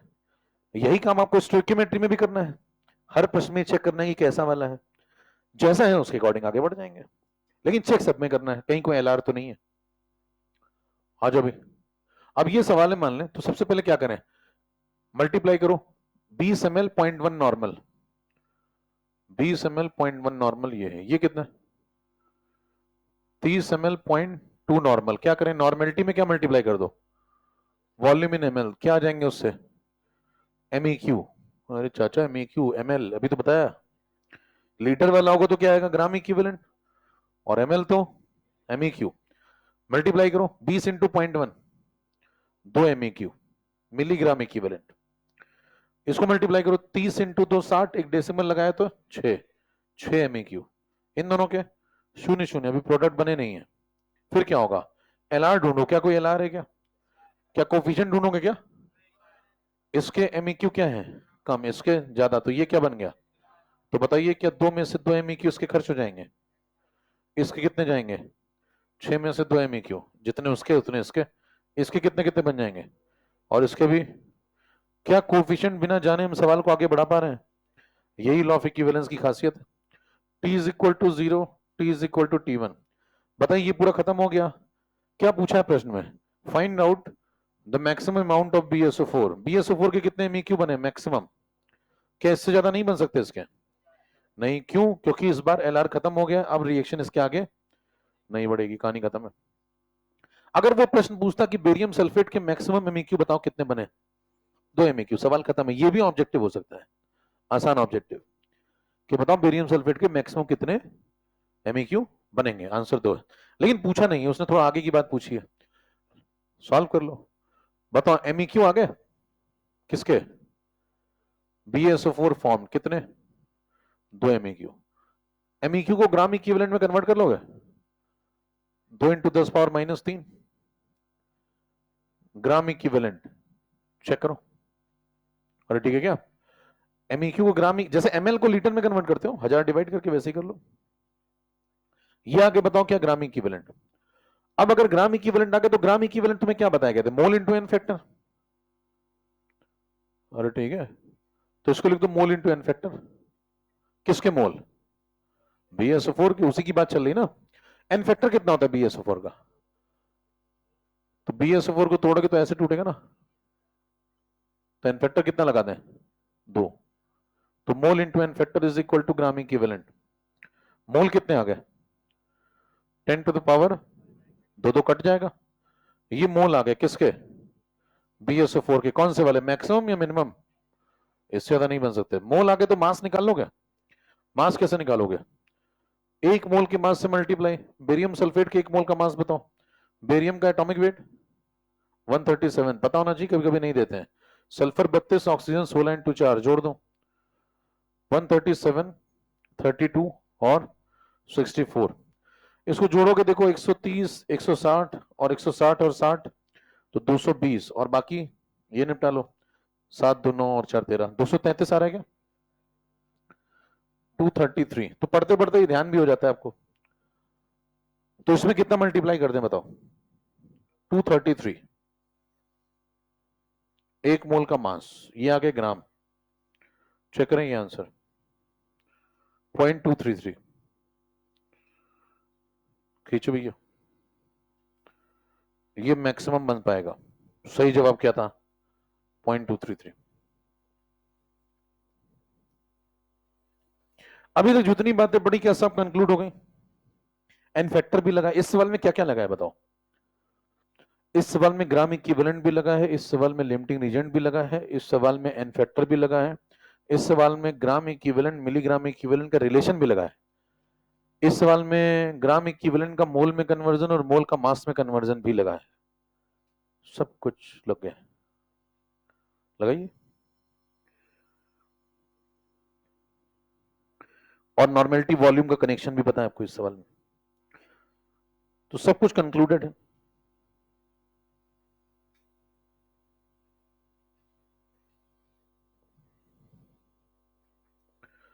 अब बचती हैं छोटी छोटी 2-3 बातें। एक इंपीरिकल फॉर्मूला, कठिन कहानी खत्म हो गई है। मतलब मोल कॉन्सेप्ट जो जहरीला वाला पोर्शन था वो समाप्त हो चुका है। सबसे कठिन जहरीला पोर्शन कौन सा है? मोल कॉन्सेप्ट, ग्राम इक्विवेलेंट, जो कि आपने पूरा समझ लिया है, ऐसी उम्मीद है। अरे सही है क्या? लग नहीं रहा, हाँ नाम वर्ग नहीं समझ में आ रहा तुम्हें। क्या law of equivalence, gram equivalent, LR, उससे निकलना, इतनी बातें सबको क्लियर है क्या? है? अच्छा, तो सवाल निपटा लेना भैया इसके जहां जहां मिले। अब बस आपको क्या छोड़ना है? Empirical formula, methods, atomic weight, molecular weight, ये वाले, और एक छोड़ना है आपको लॉज ऑफ केमिकल कॉम्बिनेशन। 3 बातें हैं बस, वही छोटी छोटी बातें हैं, सस्ती भी हैं काफी, मतलब आसान है, इसमें बहुत दिमाग नहीं खर्च होगा आपका। तो जितना खर्च होना था मेनली वो हो चुका है। अब बच्चे कुछ ऐसे काम चलाना है, इसको रिवाइज करके आया करें पूरा, जितना लॉ ऑफ इक्विवेलेंस पूरा एक साथ रिवाइज करके आए, फिर सवाल लगाएं। है नल इंपीरिकल फॉर्मूला लिख रहे हो? अच्छा, लिख लो लिख लो, पढ़ना लिखना जरूरी है।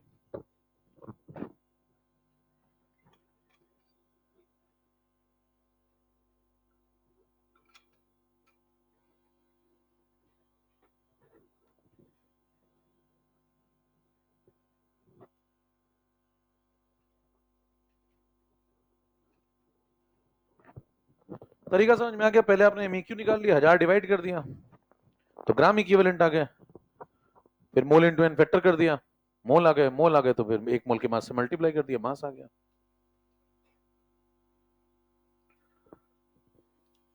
क्या सवाल में इतना सम्मान देने की आवश्यकता थी या और छोटे में निपट सकता था? देखिए ये सवाल यहीं पे निपट सकता था अगर आप थोड़ा दिमाग लगाते। जी क्या कहता है, थोड़ा कैलकुलेशन कम क्या करिए, देखो इसको यहीं मल्टीप्लाई कर लें। कौन सी बोतल लाए हुए इतनी आवाज करे? देखो ये 20 है, ये 0.1 है, यही मल्टीप्लाई कर लो, कितना हो गया? 2 क्या हुए? MEQ। ये 30 है और 0.2 मल्टीप्लाई करो, 30 इंटू 2 60, एक डेसिमल तो 6। ये क्या आ गया? MEQ। किसके MEQ कम है? ये LR है, ये LR है, तो 2 MEQ खर्च हो जाएंगे, और इसके कितने MEQ बनेंगे? 2। तो क्या एक लाइन में आपको ये समझ में आ गया कि 2 MEQ इसके मैक्सिमम बनेंगे? यहां पहुंच गए सीधे पर, ठीक है क्या? अब क्या करना है आपको? 2 MEQ अगर आपको समझ में आ गया तो इधर आ जाओ साइड में, कह दो भाई साहब MEQ कितने? 2। 2 इंटू 10 पावर -3 कर लो तो क्या आ गया? Gram equivalent. 1000 डिवाइड, उसमें एन फैक्टर डिवाइड कर दो तो क्या आ गया? मोल। और ठीक है क्या? मोल इंटू एन फैक्टर ही तो होता है gram equivalent. N factor divide कर दो तो क्या आ गया? मोल। एक मोल का मास मल्टीप्लाई कर दो तो क्या आ गया? मास। यही आंसर है, चेक करिए। क्या कह गया कभी? फिर से पेश किया जाएगा, पेश खिदमत है। देखिए सबसे पहले बताइए इसके कितने MEQ मेरे दोस्त? 2। इसके कितने? थोड़ा दिमाग में एक्सरसाइज करिए। तो बताइए किसके कम है? बिल्कुल अंडर रीच बात बता रहा हूं मैं आपको, कोई बड़ी बात नहीं है, दिमाग चलाएं हो जाएगा। इसके MEQ कम है तो ये LR बन गया, तो 2 में से 2 MEQ खर्च हो गया, उतने ही इसके बन गए। तो इसके कितने MEQ बने? 2 MEQ। MEQ से ग्राम इक्विवेलेंट कैसे आते हैं? 1000 डिवाइड, तो कर दिया 1000 डिवाइड। देखो कि नहीं तो मल्टीप्लाई किया तुमने, बताइए ऐसी बातें तो नहीं आती मुझे। मल्टीप्लाई डिवाइड, 1000 से डिवाइड, 10 टू द पावर -3 से मल्टीप्लाई, एक ही बात है। ठीक है, तो ये क्या आ गया? Gram equivalent. ग्राम इक्विवेलेंट क्या होते हैं? Mole into n factor. तो अगर मोल चाहिए तो एन फैक्टर डिवाइड कर दो ग्राम इक्विवेलेंट में, तो एन फैक्टर कितना है? BA+2SO4-2 एन फैक्टर दो, तो n फैक्टर डिवाइड करते क्या आ गया? मोल। मोल से मास कैसे निकालते हैं? एक मोल के मास से मल्टीप्लाई। एक मोल का मास कितना है? 233। ये आंसर है। ग्राम। खत्म। 0.233। तो प्रश्न देखिए 2 लाइन का था मुश्किल से, मतलब यहां यहां खेला है थोड़ा थोड़ा, ऐसे किया और थोड़ा सा ऐसे करते करते बस देखिए हो गया। यहां से आती रैंक। अब आम आदमी क्या है भाई साहब, ईमानदार है, तथाकथित ईमानदार, पहले ये करेगा फिर ऐसे करेगा, कहेगा बहुत कठिन क्वेश्चन था इस बार, paper was tough and lengthy है ना, लेंदी भी था, टफ भी था। और कहानी देखिए एक लाइन खत्म हो रही है। चलिए भी, नमस्कार। समय हो गया क्या? 1 मिनट और टाइम हो गया। 10 रुपए एक्स्ट्रा लेने पड़े। हाँ बताओ क्या करें? आई प्रोटेक्शन ऑन करें? कहां से ऑन होता है? अबे तो हमें थोड़ी पता है सेटिंग कहां से, तो कहां से होता है? कहां है सेटिंग? ये डेस्कटॉप की सेटिंग में। इतना कौन करेगा ये, इतनी मेहनत करने से अच्छा आंखों को पहले कर लिया करो क्लास आने से पहले। अब क्या करोगे करके? अब भैया इंपिरिकल फॉर्मूला बचता है, अगले टर्न पे इंपिरिकल फॉर्मूला खत्म हो जाएगा, उसके सवाल खत्म हो जाएंगे, और मेथड्स ऑफ एटॉमिक वेट और लॉज, 3 बातें लगभग लगभग अगले टर्न पे कहानी खत्म हो जाएगी। और मॉड्यूल आप पूरा लगा लें। जिस लेवल का आपको मोल कॉन्सेप्ट पढ़ाया गया मतलब वो बहुत ऊपर लेवल का है, इतना अगर आपने पढ़ लिया तो बहुत सारे चैप्टर में मदद मिल जाएगी। इसको रिवाइज करते रहे, टेस्ट में जितना पढ़ा दिया उतना ही आएगा।